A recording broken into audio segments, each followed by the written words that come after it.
politik itu adalah keniscayaan manusia. Nah, luar biasa. Semua manusia pasti melakukan kegiatan politik.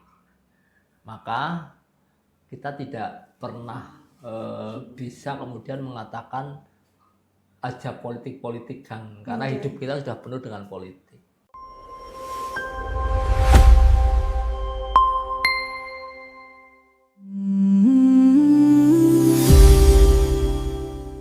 Assalamualaikum warahmatullahi wabarakatuh. Berjumpa dengan saya Yeni Rahmawati di pojok obrolan santai Partai Kebangkitan Bangsa Kabupaten Banyumas. Pada kesempatan hari ini, kita akan ngobrol santai dengan tema membaca arah politik PKB menuju pemilu tahun 2029. Berbicara mengenai partai politik, dengan dinamika-dinamika partai politik pasca kontestasi, politik tidak pernah benar-benar jeda. Setiap akhir dari satu siklus pemilihan merupakan titik mula konsolidasi siklus berikutnya. Pada kesempatan malam hari ini kita kedatangan narasumber yang luar biasa, yaitu Ketua DPC PKB Kabupaten Banyumas sekaligus Wakil Ketua DPRD Kabupaten Banyumas, Bapak Imam Affas SPD MPD. Selamat datang Bapak Imam Affas. Selamat malam Mbak Yeni. Selamat malam Bapak. Kami ucapkan selamat kemarin setelah pelantikan pengurus DPC PKB Kabupaten Banyumas periode 2026 sampai dengan 2031 nggih Pak. Terima kasih. Mbak Yeni, terima kasih. Bapak, ngomong-ngomong mengenai Partai Kebangkitan Bangsa, pada hari ini yang bahwasanya kemarin baru saja dilantik, apa rencana PKB Kabupaten Banyumas ke depan khususnya dalam menyongsong pemilu 2029? Terima kasih Mbak Yeni. Kemarin kita memang sudah melakukan pelantikan pengurus harian, baru harian DPC PKB Kabupaten Banyumas yang dilaksanakan di Jakarta. Nah, amanat yang diberikan kepada kita pengurus yang baru ini memang di tahun 2026 ini memang luar biasa padat. Jadi agenda yang pertama adalah kita diamanati untuk melakukan konsolidasi internal perubahan struktur kepengurusan DPAC PKB se-Kabupaten Banyumas. Nah, ada yang menarik sebenarnya di proses pergantian kepengurusan DPAC PKB Banyumas, yaitu disyaratkan bahwa ketuanya ini diusahakan usianya maksimal 35 tahun, walaupun sebenarnya di aturan yang ada kita diberi ruang bagi tokoh masyarakat yang usianya lebih dari 35 tahun ini boleh menjadi ketua DPAC PKB di Kabupaten Banyumas.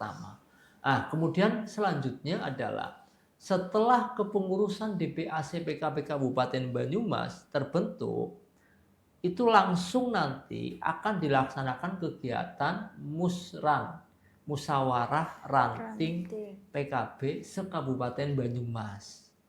Nah, tentu ini juga merupakan bagian dari konsolidasi internal. Jadi nanti di tahun 2026 ini semua jajaran kepengurusan baik di tingkat kabupaten, kecamatan dan ranting ini baru semua. Ya, memang kemarin permintaan dari DPP. Itu kepengurusan di tingkat anak cabang dan ranting usianya 25. Tapi memang ini menjadi PR kita karena ada ruang-ruang yang memang sebenarnya diberikan juga, yaitu memberi ruang kepada tokoh masyarakat walaupun usianya di atas 35 tahun ini boleh menjadi ketua DPAC ataupun ranting. Nah, ini saya pikir perlu kolaborasi yang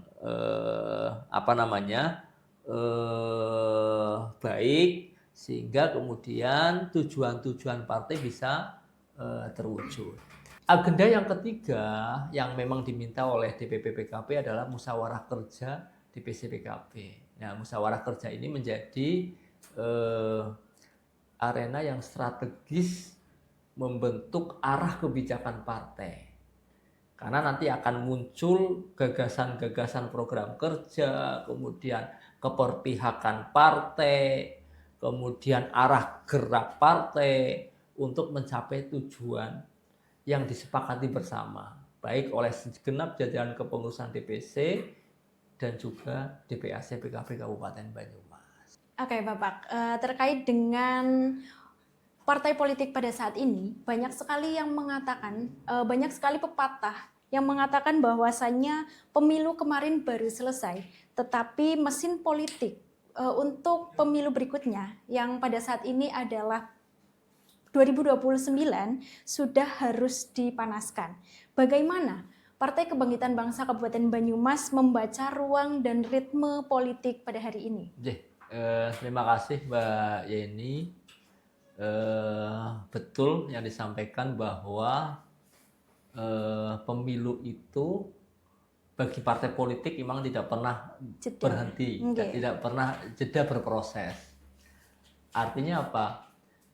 Pasca pemilu 2024 kemarin, hampir seluruh partai pasti melakukan kegiatan yang sama, konsolidasi internal. Ya, ini menjadi agenda pertama semua partai politik. Di Banyumas saja hari ini, semua partai politik itu sudah hampir semua terbentuk kepengurusan yang baru. Ya, semua partai politik, termasuk diantaranya adalah PKB. PKB pun hari ini sudah terbentuk kepengurusan partai yang baru di tingkat DPC PKB Kabupaten Banyumas. Nah, ini menjadi satu peringatan bagi kita bahwa pemenang pemilu itu pasti berasal dari partai politik yang sudah sangat siap menggerakkan mesin partainya. Nah, ini juga sama dengan PKB hari ini. PKB hari ini sama, tidak pernah berhenti berproses. Pemilu selesai, kemudian kita evaluasi, kemudian kita membuat skema baru, membuat kegiatan baru, menghitung hasil pemilu kemarin, kemudian membuat target di pemilu yang akan datang. Itu dinamikanya sama, Mbak. Ngomong-ngomong tentang agenda yang terus berlanjut tanpa jeda nih Pak. Karena Bapak ini memerankan dua peran strategis sekaligus, yaitu sebagai Ketua DPC PKB Kabupaten Banyumas dan juga Wakil Ketua DPRD Kabupaten Banyumas. Bagaimana peran parlemen dalam menjadi instrumen nyata untuk membuktikan bahwasannya PKB itu adalah politik kehadiran, bukan hanya sebagai politik 5 tahunan? Kalau berbicara tugas wakil ketua, itu kan kita tetap terikat kepada fungsi di DPRD Kabupaten Banyumas. Jadi anggota dewan itu ada 3 fungsi. Yang pertama adalah membuat regulasi, membuat perda. Kemudian yang kedua adalah penganggaran budgeting. Kita ada fungsi penganggaran. Kemudian yang ketiga adalah fungsi pengawasan. Nah, sebagai bagian dari keluarga besar DPRD Kabupaten Banyumas, itu kita di DPRD itu memang membuka ruang seluas-luasnya kepada masyarakat untuk melakukan menyampaikan keluhannya. Jadi hari ini kantor DPRD sering sekali kehadiran masyarakat umum ya, yang mengeluh persoalan pribadi pun kadang-kadang mengeluh, apalagi persoalan yang bersentuhan dengan masyarakat luas tentang kesejahteraan, kemudian kesehatan, kemudian tentang tenaga kerja dan sebagainya. Kita di DPR banyak sekali menerima keluhan-keluhan tersebut. Nah, teman-teman kita PKB di DPR itu sampai hari ini saya lihat semuanya aktif, ya, semuanya aktif dan responsif terhadap semua pengaduan dan persoalan masyarakat. Kita terlibat aktif di sana. Nah, ini peran yang dilakukan di legislatif oleh kita, oleh saya dan teman-teman PKB. Kemudian peran di DPC PKB memang hari ini kita sedang menggagas, kita sering ngobrol dengan teman-teman PKB ini untuk periode sekarang 2026 2031 itu memang kita akan menghadirkan politik kehadiran, akan melakukan politik kehadiran. Jadi PKB hari ini harus wajib ikut terlibat di semua persoalan masyarakat, hadir di masyarakat, menyapa masyarakat, mendengarkan keluhan masyarakat, mendengarkan suara masyarakat. Kenapa ini menjadi hal yang penting? Karena kita kepengin PKB itu hadir, ikut berkontribusi menyelesaikan semua persoalan-persoalan di Kabupaten Banyumas. Contohnya, hari ini angka penganggurannya masih sangat tinggi. Nah, ke depan bagaimana kemudian teman-teman PKB, baik itu kepengurusan ataupun anggota fraksinya, mampu menjadi pendamping pelaku-pelaku UMKM di masyarakat. Nah, hari ini kan kita jarang nih hadir mendampingi teman-teman UMKM. Nah, kita berharap nanti teman-teman PKB ini hadir, kemudian mendampingi pelaku-pelaku UMKM. Kesulitannya apa? Kita dampingi. Kalau itu kemudian kesulitannya adalah persoalan regulasi yang terkait dengan hibah, ataupun mungkin barangkali perizinan dan sebagainya, nanti akan kita dampingi dan kita bantu. Nah, kemudian persoalan yang lain contohnya. Hari ini di Kabupaten Banyumas, anak tidak sekolah itu banyak sekali. Nah, PKB ini harus mengambil inisiatif bagaimana kemudian kehadiran PKB di masyarakat itu ikut bisa membantu kembali menyemangati anak-anak yang tidak sekolah ini. Ya, kita datanya nanti akan kita diskusikan dengan Dinas Pendidikan. Angkanya berapa yang real? Karena hari ini kan angkanya masih berbeda-beda. Ya, ada yang bilang 9.000, ada yang 12.000, ada yang 15.000. Nah, nanti kita akan diskusi dengan Dinas Pendidikan. Angka real anak tidak sekolah di Kabupaten Banyumas berapa? Kemudian persoalannya apa? Nah, setelah kita tahu betul persoalannya, nanti PKB akan hadir, ikut membantu menyelesaikan persoalan anak tidak sekolah di Kabupaten Banyumas. Nah, ini terkait dengan anak tidak sekolah. Kemudian hari ini juga kita sering sekali mendengar tentang kekerasan perempuan dan anak. Nah, ini PKB nanti akan melakukan pendampingan, baik kemudian melalui pendampingan hukum ataupun pendampingan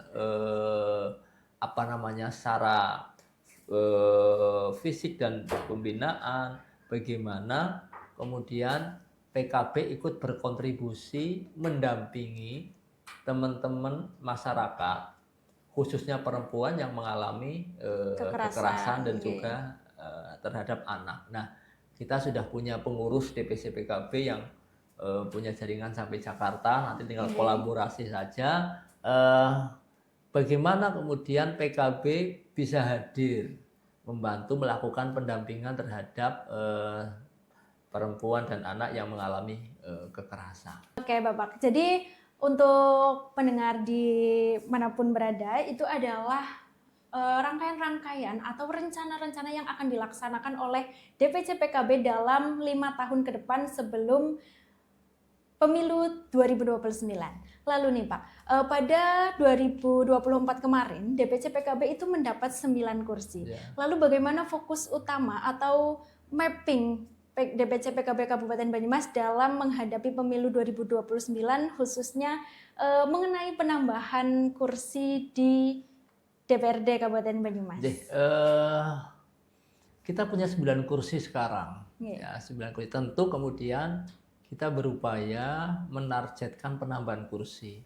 Nah, kemarin belum lama ini kita melakukan kegiatan workshop partai politik yang dilakukan oleh PKB, yang pesertanya itu berasal dari pengurus-pengurus ranting se-Kabupaten Banyumas. Jadi kita workshop perdapil. Nah, di workshop perdapil itu kemarin kita menyepakati penambahan kursi di DPRD Kabupaten Banyumas. Jadi target yang muncul di workshop itu adalah 1 dapil 2 kursi, minimal 2 kursi. Maka kalau kita ngitung di 2029, Kalau kita hari ini ada 6 dapil, maka target kita di 2029 adalah 12 kursi. Ya. Nah, 12 kursi ini sudah menjadi kesepakatan semua pengurus baik tingkat DPC sampai tingkat ranting. Semua sudah punya komitmen yang sama. Dan semua sudah membuat alur pencapaian target itu. Ya. Jadi saya optimis bahwa PKB di 2029 itu pasti akan menambah kursi. Nah, syukur nanti bisa tercapai yang ditargetkan oleh hasil workshop itu ada di angka 12. Jadi itu adalah tujuan dari PKB sendiri, yaitu menambah menjadi 12 kursi. Dari 9 kursi menjadi 12 kursi. Oke Bapak, sebagai penutup dialog kita pada hari ini, apa pesan yang ingin disampaikan oleh Bapak Imam Ahfaz kepada seluruh konstituen, kader, dan khususnya masyarakat di Kabupaten Banyumas dalam menatap masa depan khususnya di 2029? Politik itu adalah keniscayaan manusia. Luar biasa. Semua manusia pasti melakukan kegiatan politik. Maka kita tidak pernah bisa kemudian mengatakan aja politik kan, karena hidup kita sudah penuh dengan politik. Sebenarnya target politik ini apa? Target politik ini adalah kekuasaan. Kekuasaan melahirkan kebijakan. Ya, jadi bagaimana kemudian kebijakan yang dihasilkan betul-betul berdasarkan atas kepentingan masyarakat untuk kesejahteraan masyarakat. Nah, ini adalah keinginan kita di Partai Kebangkitan Bangsa. Membaca peta politik 2029 bukan sekedar menghitung perolehan di kotak suara, melainkan bagaimana memastikan setiap kebijakan dan gerak partai politik bermuara pada kesejahteraan publik di akar rumput. Jadi itu adalah tujuan dari kita berpolitik, seperti yang tadi sudah disampaikan oleh Bapak Imam Ahfaz. Berpolitik tujuannya adalah untuk mencapai kekuasaan, dan kekuasaan adalah untuk menentukan arah kebijakan. Terima kasih atas pencerahan dan pandangannya Bapak Imam Ahfaz MPD, SPD MPD. Sukses selalu untuk amanah di parlemen dan roda organisasi partai, khususnya di Partai Kebangkitan Bangsa. Demikian pos PKB pada hari ini. Saya Yeni Rahmawati beserta seluruh tim pamit undur diri. Tetap kritis, cerdas, dan objektif dalam mencerna dinamika politik. Sampai jumpa di episode berikutnya. Wassalamualaikum warahmatullahi wabarakatuh.